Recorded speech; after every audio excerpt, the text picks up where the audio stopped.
वैष्णव चरण श्रील प्रपात श्रील गुरुदेव चरण निजक समर्पित करी कृपा भिक्षा करी आज आम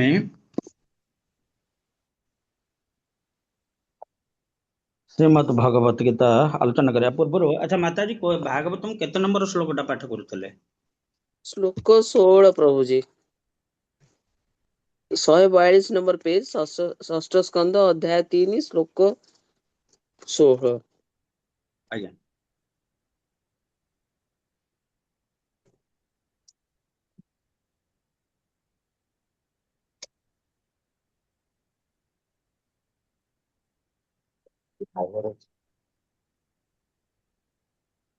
भगवत गीता दशम अध्याय श्लोक नंबर 19 भगवान अर्जुन को प्रश्नर उत्तर दौरान अर्जुन कौन कौन पचारे? अर्जुन पचारे जे आपणकर ये जो विभूति अर्थात जो शक्ति द्वारा आपण ये भौतिक जगत रे परिव्याप्त होइछंती आपण विस्तृत भावे मते कहंतु, कारण आपण जेति कहिले मु तद्वारा संतुष्ट होई पारु नाही। आउ मु किपरि आपण को ध्यान करबी, की प्रकार रूप रे आपण को चिंता करबी। पुनर्बार कहते जे आपण को दिव्य शक्ति संबंध में मते विशेष रूपे कहतु, जो शक्ति साहाय्य आपण ए सब जगत मानक व्यापी रही और से अवस्थान करुछंती। आ गोटे कथा जे आपण को शक्ति द्वारा आपण ही आपण को शक्ति को आपण जानती, अन्य माने यही जानी पारंती नाही। आपण हेले सर्व कारण कारण परम ब्रह्म परम धाम पवित्रम परम भवन, तेणु आपण ही आपण को जानती। जीव जीव केवल भगवान को जानी परिबो नाही। यथा माताजी जो श्लोक पाठ कले ठीक से भली, तेणु ए जगत रे भगवान को कहीं जानी पारंती नाही। तबे केमिति जानिबा? आमे किछि जानिबा तो भगवान भी कहते भगवत गीता रे वासुदेव सर्वमिति समाहत सुदुर्लभ, एटा उपलब्धि न आसिले आमे केमति भगवान को भजन करिबा? जे भगवान वासुदेव होउछन्ति सब किछि, ए जिनस तत्वतः आमे न जानिले भगवान को ऊपर हमर विश्वास कि भले हबो। भगवान कर नाम हरिनाम ऊपर यदि हम जानिबा जे हरिनाम सब किछि, से कृष्ण भक्ति से कृष्ण प्रेम, एभली दृढ़ निष्ठा आसिले आमे जे नाम प्रभु को आदर करिबा। ठीक से भली तेणु गोटे जिनस जानिया पूर्वरु ता संबंध रे भल भाव उपलब्धि करिया को पड़िबो, बा सेथिरे युक्त होया पूर्वरु प्रथमे से संबंध रे जानिबा को पड़िबो। ए होची प्रचार कार्य। समस्त को भगवान के संबंध रे बुझेबा को पड़िबो, निज संबंध रे बुझेबा को पड़िबो। तबे भगवान कौन कहउछन्ति? हन्तते कथयिष्यामि दिव्या हि आत्म विभूतयः प्रधानतः कुरु श्रेष्ठ नास्ति अंतो विस्तरस्य मे। परम प्रिय भगवान कहले जे हे अर्जुन, मु तुमको मोर विभवशाली प्रकाश कथा कहबी, किंतु केतेक अति प्रधान प्रधान विभव कथा कहबी, कारण मोर विभव अनंत अटे। एक अपि रचयितुं जगदंड कोटि, ए कोटि कोटि अंड जा जे सन्निविष्ट करन सृष्टि करंती गोटे क्षण मात्र के तांकर विभूति कथा कौन चिंता करिबा।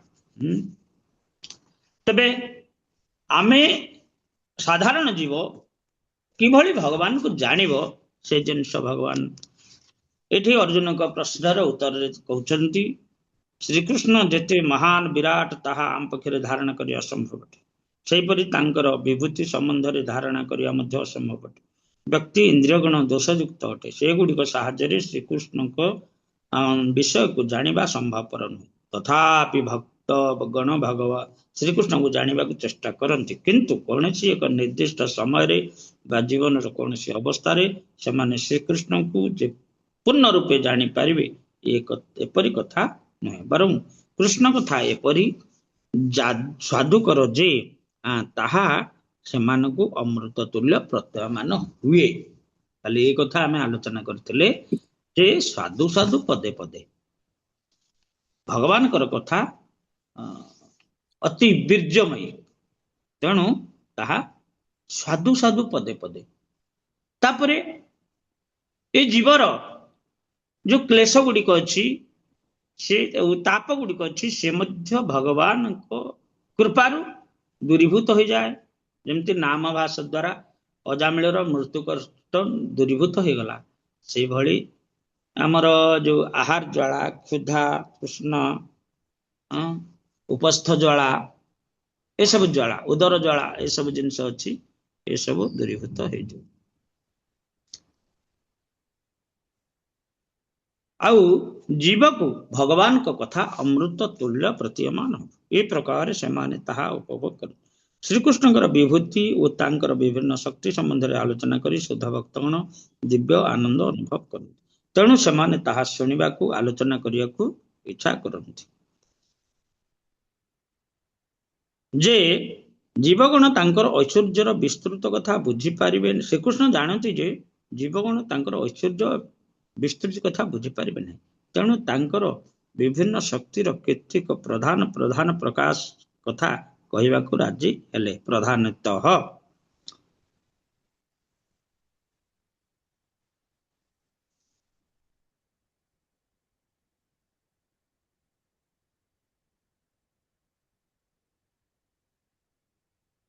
ଆଉ ଗୋଟେ କଥା, ଯେ ଭଗବାନ କଥା ସଦା ସର୍ବଦା ଆମେ ଆଲୋଚନା କରିବା, କୀର୍ତ୍ତନ କରିବା ଦ୍ୱାରା ମଧ୍ୟ ନୂଆ ନୂଆ ଜିନିଷ ସେଥିରୁ ଆମେ ପ୍ରାପ୍ତ ହେଇ ପାରୁଛେ।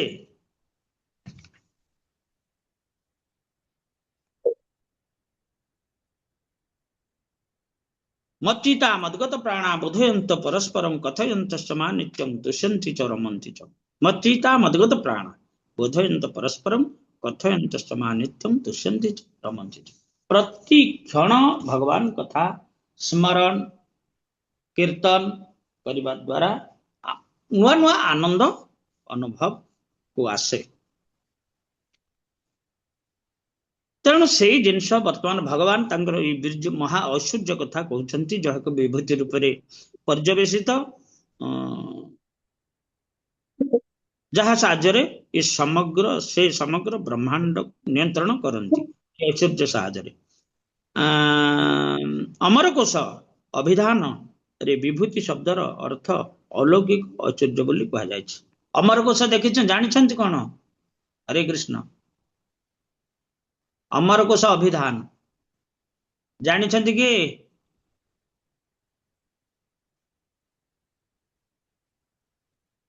ହରେ କୃଷ୍ଣ ପ୍ରଭୁ, ଅମରକୋଷ ତ ହଉଛି ଗୋଟେ ଗ୍ରନ୍ଥ ଅଛି, କାଳିଦାସ ଲେଖିଥିଲେ। ଜାଣିଛି ଦେଖିଛନ୍ତି? ଏତିକି, ଅମରକୋଷ ଗୋଟେ ଚୈତନ୍ୟ ଗ୍ରନ୍ଥ। ଚରିତାମୃତରେ ପଢିଥିଲେ। ଚୈତନ୍ୟ ଚରିତାମୃତରେ ଅମରକୋଷ ଆଜ୍ଞା, ନାଇଁ, ସେ ଲେଖା ହେଇଥିଲା। ସ୍ୱତନ୍ତ୍ର ବହି ଅଛି, ଗୋଟେ ସ୍ୱତନ୍ତ୍ର ମାନେ ଗୋଟେ ସ୍ୱତନ୍ତ୍ର ଶବ୍ଦ, ବହି ଅଛି, ମାନେ ଗ୍ରନ୍ଥ। ଅନେକ ଅର୍ଥ ଅଛି। ଛୋଟ ବହିଟେ, ଛୋଟ ଆଜ୍ଞା। ବହିଟେ, ବଡ ବହି ବଡ ଶବ୍ଦର ଅର୍ଥ ସବୁ ଲେଖା ହେଇଥାଏ। ହଁ ହଁ। ଆକାଶର କେତେଟା ନା, ଦେବତା ମାନଙ୍କର କେତେଟା ନା, ପୃଥିବୀର କେତେଟା ନା, ଏଇଭଳି ଅମରକୋଷ ବୋଲି ଗୋଟେ କୁହାଯାଇଛି। ତେଣୁ ସେଥିରେ ଆଜ ଲାଇକ ଆଜ ଡିକ୍ସନାରୀ ସେ ଶବ୍ଦକୋଷ ବି ସେଇଆ ଲେଖା, ସେଇଟା ଶବ୍ଦକୋଷ। ଏଇଟା ଅମରକୋଷ ବୋଲି କୁହାଯାଇଛି। ଏଇଟା ଅମରକୋଷ ବୋଲେ କିଏ? ଆମର ବିକ୍ରମାଦିତ୍ୟଙ୍କ ରାଜସଭାରେ ଯିଏ ଅମରସେନା କଣ ଥିଲେ, ଜଣେ ପଣ୍ଡିତ, ତାଙ୍କ ଦ୍ୱାରା ଏଇଟା ଲିଖିତ ହେଇଛି। ପ୍ରଭୁଜୀ। ହରେ କୃଷ୍ଣ। ଅମର ବିଳାସ ବି ଗୋଟେ ଅଛି ଗ୍ରନ୍ଥ, ଅମର ବିଳାସ, ଅମର ଗ୍ରନ୍ଥ। ନାଇଁ, ଅମର ବିଳାସ କଥା ମୁଁ କହିପାରିବିନି। ଅମର ଗ୍ରନ୍ଥ ନୁହଁ, ଅମର କୋଷ। ଅମରକୋଷ, ଅମର ବିଳାସ ଗୋଟେ, ଅମର କୃଷ। ବିଭୂତି ଶବ୍ଦର ଅର୍ଥ ଅଲୌକିକ ଐଶ୍ୱର୍ଯ୍ୟ, ଅର୍ଥାତ ଏ ଡିକ୍ସନାରୀ ଭଳି ସେଇ ଜିନିଷଟା ଆମର ସଂସ୍କୃତ ଶବ୍ଦକୁ ସେ ର ଅର୍ଥ ସବୁ ଲେଖା ହେଇଛି। ନିର୍ବିଶେଷବାଦୀ ବା ବିଶ୍ୱ ଦେବତାବାଦୀ, ଏଠି ନିର୍ବିଶେଷବାଦୀ ବା ବିଶ୍ୱ ଦେବତାବାଦୀ ଭଗବାନଙ୍କର ଅଲୌକିକ ଐଶ୍ୱର୍ଯ୍ୟ କଥା କିମ୍ବା ତାଙ୍କର ଦିବ୍ୟ ଶକ୍ତି ପ୍ରକାଶ କଥା ବୁଝିପାରନ୍ତି ନାହିଁ। ଉଭୟ ଭୌତିକ ଜଗତ ଓ ଚିତ୍ ଜଗତରେ ତାଙ୍କର ଶକ୍ତି ପ୍ରତ୍ୟେକ ପ୍ରକାର ପରିପ୍ରକାଶରେ ବିଚ୍ଛୁରିତ ହୋଇଛି। ଆଚ୍ଛା, ତେଣୁ ଯାହା ସାଧାରଣତଃ ଲୋକ ପ୍ରତ୍ୟକ୍ଷ ଭାବରେ ଦେଖିପାରିବ ବା ଧାରଣା କରିପାରିବ, ସେ କଥା ଶ୍ରୀକୃଷ୍ଣ ବର୍ତ୍ତମାନ ବର୍ଣ୍ଣନା କରୁଛନ୍ତି। ए प्रकार तांकर विभिन्न शक्तिर एक अंश एठारे वर्णित अनेक शक्ति अच्छी भगवान चित वैभव ए चित वैभव पुणी दुई भाग विभक्त गोटे तटस्था शक्ति आ गोटे हूँ अंतरंगा शक्ति आउ मायार मध्य वैभव अच्छी माया वैभव कोटा ना समस्त जगत को माया वैभव बोली कहा जाउछि।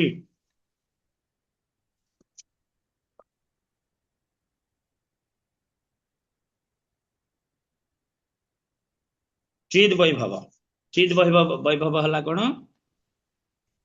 अनंत वैकुंठ आदि जत कृष्ण धाम गोविंद श्री कृष्ण हरि आदि जत नाम द्विभुज मुरलीधर आदि जत रूप भक्तानंद प्रद आदि गुण अनुरूप ब्रजे रास लीला नवदीपे संकीर्तन यही रूप कृष्ण लीला विचित्र गणन ये समस्त चित वैभव अप्राकृत है ये समस्त चित वैभव अप्राकृत है आसी आओ ए प्रपंचे प्रापंचिक नय चित वैभव केतेबेले भले भौतिक दोष द्वारा दूषित हुए नहीं ये प्रपंच को आसे तथा वृंदावन धाम द्वारका धाम इत्यादि सब जो धाम आसुंची दिव्य जगत से माने केबे हेले तांकर चिन्मय गुण हरांती नाही।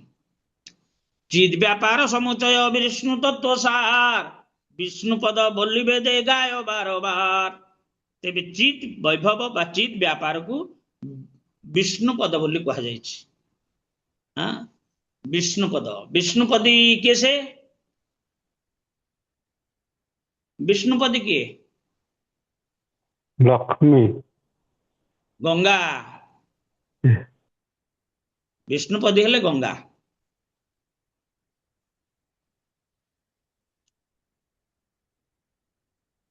नाही ताहे जड़ धर्म मायार विकार चित वैभव रे मायार विकार नाही माया द्वारा बिल्कुल मायार गंध भी सेठी नाही चिदी चिदी नाही ताते जड़ धर्म मायार विकार जड़ातीत विष्णु तत्व शुद्ध सत्व सार शुद्ध सत्व रजतम गंध विरहित शुद्ध सत्व रजतम गंध विरहित रजोतम मिश्र मिश्र सत्व सुवित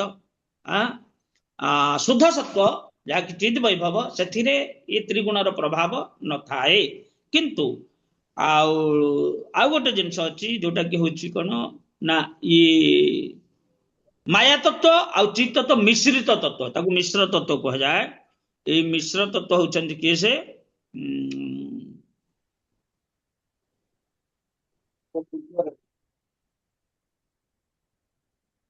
मिश्र तत्व हेले ब्रह्मा शिव माया तत्व चित्त तत्व मिश्रित तत्व हेले ब्रह्मा शिव इत्यादि किंतु आउ जेते कारण उदक साई गर्भोदक साई क्षीरोदक साई ये समस्त चिद वैभव आउ मायार वैभव बोली बोले देवी धाम मायार वैभव बोली बोले देवी धाम पंचभूत मन बुद्धि अहंकार नाम भूलोक ये भूलोक भुवर लोक आर स्वर्ग लोक महर लोक जन तप सत्य ब्रह्म लोक अतल सुतल आदि निम्न लोक सात माइक वैभव तब सुन जगन्नाथ तेबे ये जो ब्रह्मलोक पाताल ठू आरंभ करी ब्रह्मलोक पर्यंत ये सब मायार विकार ये सब मायार विकार अचित वैभव ये अचित वैभवटा हला कौन ना चित वैभव गोटे छाया सदृश एभली चित वैभव और अचित वैभव कथा आम आलोचना कले जहाँ भगवान वर्तमान से कथा जो विभूति कथा कहते विभूति अर्थात भगवान परोक्ष शक्ति कथा कहे जो शक्ति साहाय्य व्यक्ति कौन बलियान गुणवान इत्यादि इत्यादि सब गोटे गोटे गुणर अधिकारी होता है किंतु आम कहवा जे वैभव जदि भगवान शक्ति प्रत्यक्ष शक्ति ताले कौन असुविधा ना प्रत्यक्ष शक्ति हेले जीव भगवान भले हो तेणु ये सब हूँ परोक्ष शक्ति भगवान आभास शक्ति जहाँ विभूति ऐश्वर्य बोली कहा जाउछि ए जगत रे जहाँ वैकुंठ लोक वैकुंठ लोक संपूर्ण अंतरंगा शक्ति द्वारा सब नियंत्रित ये भाव आम ये जो श्लोक नंबर 19 जहाँ भगवान कहू जाऊँ विषय आलोचना कले। भागवतम भागवतम कौठू आलोचना कले माताजी? हरे कृष्ण।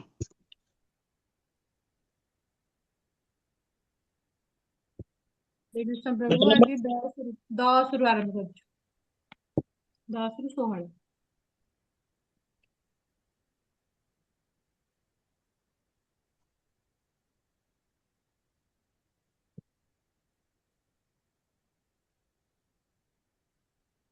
ये जमराज को जमदूत मान बोधे कहउछंती, जमदूत गण कहउछंती जे कर्मीगण बहुत सेमानकर कर्मफल व्यवस्था निमित्त शासनकर्ता बहुत होई पारंती, किंतु एपरी एक जन चक्रवर्ती मुख्य शासनकर्ता विभिन्न विभागीय शासनकर्ता को नियंत्रण करते, ठीक सेपरी समस्त शासनकर्ता वा विचारक को निर्देश देवा निमित्त जने परम नियंत्रणकारी रहिबा उचित। क्या कहउछंती ना जम को कहउछंती मुख्य विचारपति एक जन हुअंती, बहुत होई परिबे नाही, अतएव आपण ही देवगणक सहित सर्वजीवंकर एकमात्र अधीश्वर और मनुष्य मानकर पाप पुण्यर एकमात्र विचारकर्ता आम्भे माने यह ही जानिछु। किंतु वर्तमान आम मैंने देखुचु जे ये लोकरे आपणक विहित दंड आउ ग्राह्य हेउ नाही।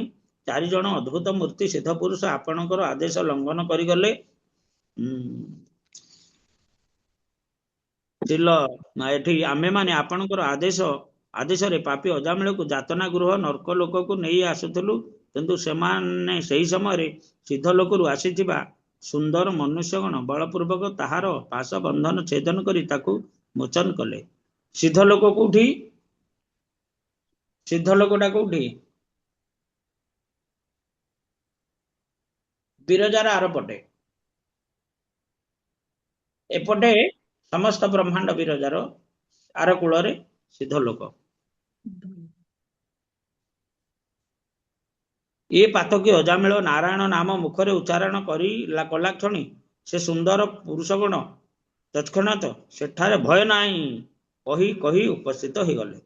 आपण निकटर आंबे माने सेमानक परिचय जानिबा को इच्छा करू। आपण जदि भावंती आंबे माने सेमानक बुझिया पई सक्षम, तेबे कृपा करी कहंतु सेमाने किए? श्रील सुखदेव गोस्वामी कहिले, जीवगणकर नियंत्रणकारी जमदेव दूत मानकर ए प्रकार प्रश्न रे नारायण ए नाम श्रवण रे अत्यंत प्रीत हेले एवं श्रीहरि पादपद्म स्मरण करी सिंह दूत मान को कहवाकू लागिले। जम उवाच, जमराज कहिले, दूतगण तुम्बे माने मो सर्वश्रेष्ठ बोली मन कर, किंतु ताहा नुहे। मो ठारू तथा इंद्र चंद्र प्रमुख लोकपाल ठारू श्रेष्ठ एक जन अखिल चराचर अधीश्वर अछंती। ताहांकर अंशीभूत ब्रह्मा विष्णु और शिव ठारू ए विश्वर सृष्टि स्थिति और प्रलय होता। वस्त्र रे सूता भली ये समग्र विश्व ताहांक ठारे उत्तप्रोत भावे अवस्थित। नासाविध बलिवरद भली लोक सकल ताहांकर ही वशवर्ती, अर्थात समग्र जगत ताहांक द्वारा नियंत्रित। ए बलिवरद कौन? नाकफोड़ा बलद। नाकफोड़ा बलद नाकेरे रसी लगी थव। नाकेरे रसी लगिले ताकू जुआड़े भिड़ब सी से आड़े जीव, तार बल आउ कार्य करिबो नाही। तेणु ये भगवान एमिति व्यवस्था करि दैछंती, से व्यवस्था रे समस्ते नियंत्रित, सेथिरु आउ कई बाहरी परिबेनी। नाकरे दौड़ी दिया कि टणा होचन समस्ते एकादरे नाकरे दौड़ी भगवान जथा कंथा पटासूत्र उत प्रोतश्च स्थिता एवं विष्णुविदम एवं विष्णा विदम विश्वं उत प्रोतं च संस्थितम। माधवाचार्य एटा लिखिछन्ति जे जेपरि ओतप्रोत भाव सूत्र ग्रंथित हो एक कंथा निर्मित हुए, ठीक से परि भगवान विष्णु ये दृश्य जगत रे ओतप्रोत भाव जटित। ଆପଣ ତନ୍ତ ଦେଖିଛନ୍ତି? ତନ୍ତ ବାଡିଆ ଦେଖିଛନ୍ତି?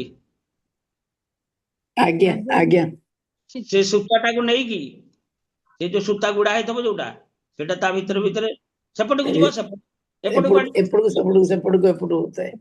ଖାଲି ଏପଟେ ସେପଟ ଯାଇକି ସେ ଭିତରେ ସେ କଣ କରିବ ନା ସେଇଟାକୁ ଏଇ ସୂତାଟାକୁ କେବଳ ତା ଭିତରେ ବୁଣି ହବ। ବୁଣି ଚାଲିଥିବ। ସେ ବଳଦ ଗାଡି ଚାଳକ ଯେପରି ରଜୁ ଦ୍ୱାରା ବଳି ବରଦକୁ ବନ୍ଧନ କରେ, ଠିକ ସେପରି ଶ୍ରୀ ଭଗବାନ ମଧ୍ୟ ସ୍ୱୟଂ ବଚନ ରୂପ ବେଦ ବାକ୍ୟ ଦ୍ୱାରା ବ୍ରାହ୍ମଣ କ୍ଷତ୍ରିୟ ଆଦି ନାମ ରୂପ ବନ୍ଧନରେ ଲୋକ ସମସ୍ତଙ୍କୁ ଆବଦ୍ଧ କରିଛନ୍ତି। ଗୋଟେ ମାନେ ଧର୍ମ ରୂପକ ଦୌଡିରେ ଭଗବାନ ବାନ୍ଧିଛନ୍ତି। ମଣିଷ ରୂପ କେମିତି ଧର୍ମ ରୂପକ ଦୌଡି, ଯୋଉ ବର୍ଣ୍ଣାଶ୍ରମ ଧର୍ମ କୁହାଯାଇଛି, ଏଇଟା ଏକ ଦୌଡି ସଦୃଶ। ଆଜ୍ଞା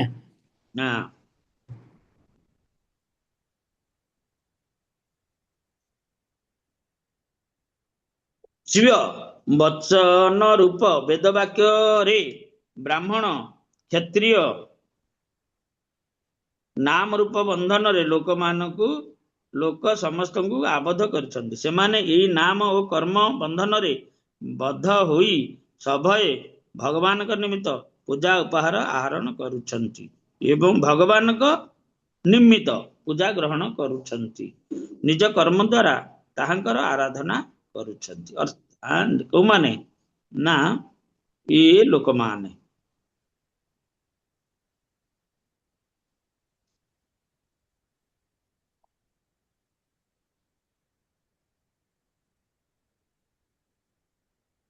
ତେଣୁ ଏଇଟା ଭଗବାନଙ୍କ ପାଇଁ ଏସବୁ କରାଯାଉଛି ବୋଲି ଏଠି ଭଗବାନଙ୍କ ପାଇଁ ଭଗବାନ ତାଙ୍କୁ ବାନ୍ଧିକି ରଖିଛନ୍ତି। ବଳଦ ଯେମିତି କାହା ପାଇଁ କାମ କରୁଛି? ବଳଦଟା କାହା ପାଇଁ କାମ କରୁଛି? ମଣିଷ ତା ମାଲିକ ପାଇଁ କାମ କରୁଛି। ତେଣୁ ଆମେ ସମସ୍ତେ କାମ କରୁଛେ କାହା ପାଇଁ? ଆମେ ଭଗବାନଙ୍କ ପାଇଁ କାମ କରୁଛେ, ଭଗବାନଙ୍କ ବ୍ୟବସ୍ଥାରେ। କିନ୍ତୁ ଏଠି ଟିକେ ବ୍ୟତିକ୍ରମ ହଉଛି। କଣ ନା ଆମେ ସ୍ୱାଧୀନତାର ଦୁରୁପଯୋଗ କରିକି କଣ କରୁଛେ? ଆମ ସ୍ୱ ଇନ୍ଦ୍ରିୟ ପ୍ରୀତି ନିମିତ୍ତ ବ୍ୟସ୍ତ ରହୁଛେ। ତେଣୁ ସେ ମଧୁବାବୁ କହିଥିଲେ କଣ, ଗୋଟେ ଟାଣିକିରେ ଗାଡି ଘୋଡା ମୁହେଁ ବନ୍ଧା ଥିଲେ। ଟାଣିକିରେ ଘୋଡା ଦାନାର ତୋବଡା, ଘୋଡା ମୁହେ ବନ୍ଧା ଥିଲେ। ଜାତି ନନ୍ଦିଘୋଷ ଚଳିବ କି ଭାଇ, ସ୍ୱାର୍ଥକୁ ସାରଥି କଲେ। ଆଉ ଥରେ କୁହନ୍ତୁ ଏଇଟା। ଦାନାର ତୋବଡା ଘୋଡା ମୁଖେ ବନ୍ଧା ଥିଲେ। ଟାଣିକିରେ ଘୋଡା ଦାନାର ତୋବଡା, ଘୋଡା ମୁଖେ ବନ୍ଧା ଥିଲେ। ଜାତି ନନ୍ଦିଘୋଷ ଚଳିବ କି ଭାଇ, ସ୍ୱାର୍ଥକୁ ସାରଥି କଲେ। ତେଣୁ ଏଇଭଳି ମଣିଷ ମାନେ ଯେତେବେଳେ ସ୍ୱ ପ୍ରୀତି ନିମିତ୍ତ କର୍ମ କରନ୍ତି, ତେବେ ତୋର କଣ ମୁଖ୍ୟ ଲକ୍ଷ୍ୟରୁ ବିଚ୍ୟୁତ ହେଇଯାଆନ୍ତି, ମୁଖ୍ୟ ଲକ୍ଷ୍ୟ ସ୍ଥଳରେ ପହଞ୍ଚି ପାରନ୍ତି ନାହିଁ। ତେଣୁ ଭାଗବତମ୍ କଣ କହିଲେ ନା ଅତପମ୍ଭିର ଦ୍ୱିଜ ଶ୍ରେଷ୍ଠା ବର୍ଣ୍ଣାଶ୍ରମ ବିଭାଗ ସନ୍ନୁଷ୍ଠିତ ଧର୍ମସ୍ୟ ସଂସିଦ୍ଧି ହରିତୋଷଣ। ଧର୍ମରେ ବନ୍ଧା ହେଇଛ, ଯିଏ ଧର୍ମରେ ବାନ୍ଧିକି ରଖିଛନ୍ତି, ତାଙ୍କ ପାଇଁ କାମ କରିବାକୁ, ତମ ପାଇଁ ନୁହେଁ। ଏ କଥା ଏଠି କୁହାଯାଇଛି।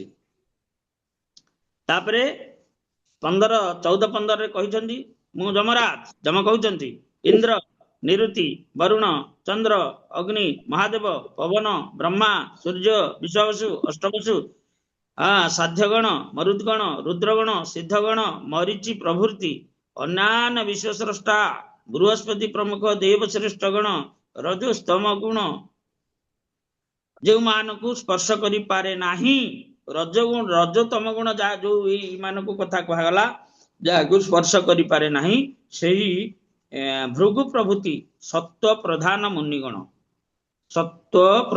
ମୁନିଗଣ ଯାହାଙ୍କର ଲୀଳା ଜାଣିବାକୁ ଅସମର୍ଥ, ତାହାଙ୍କୁ ମାୟା ମୋହିତ ଅନ୍ୟ ଜୀବ କି ପ୍ରକାର ଜାଣିପାରିବ? ତେଣୁ ଭଗବାନଙ୍କୁ ଜୀବ ଜାଣିବା ଅସମର୍ଥ। ଜୀବ ଭଗବାନଙ୍କୁ ଜାଣିପାରିବ ନାହିଁ। କାରଣ ଏଠି ଯୋଉମାନେ ଏଇ ମୁନି ସତପ୍ରଧାନ ମୁନିଗଣ, ଯୋଉମାନେ ରଜଗୁଣ ତମ ଗୁଣ ଯାହାକୁ ସ୍ପର୍ଶ କରିନି, आमे तो ये रजतम गुण रे युक्त होइकी रहिचे तेणु सेमाने जानि पारुना आमे को जानि परिबा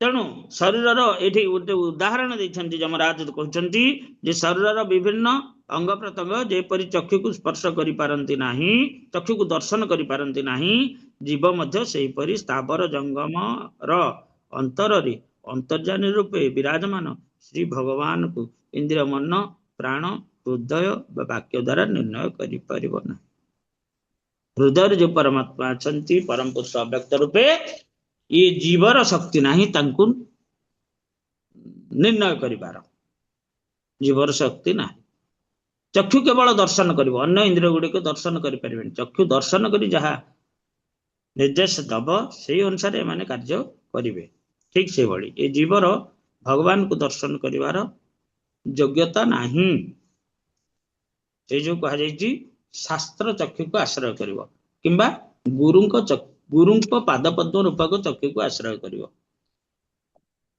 ओम अज्ञान तिमिरांधस्य ज्ञानांजन शलाकया चक्षुर उन्मेलित गुरु चक्षु ज्ञानांजन प्रदान करी चक्षु को उन्मेलित करंती ये विस्तारित करंती तद्वारा व्यक्ति कौन ना ये जगत भितर जो सूक्ष्म जिनस गुड़ाक कार्यकारी होउची भगवान के निर्देश रे ए जिनसटा बुझी पारिबो बा निज मध्य कौन कौन घटुची ए सब जिनस से बुझी पारिबो एठी कौन कहिছে हाँ ईश्वर सर्वभूतानां उद्देश्य अर्जुन तिष्ठति समस्त हृदय भगवान कौन करुछन्ति ना विराजमान करुछन्ति रामायण सर्वभूतानि यंत्ररूढ़ानि मायया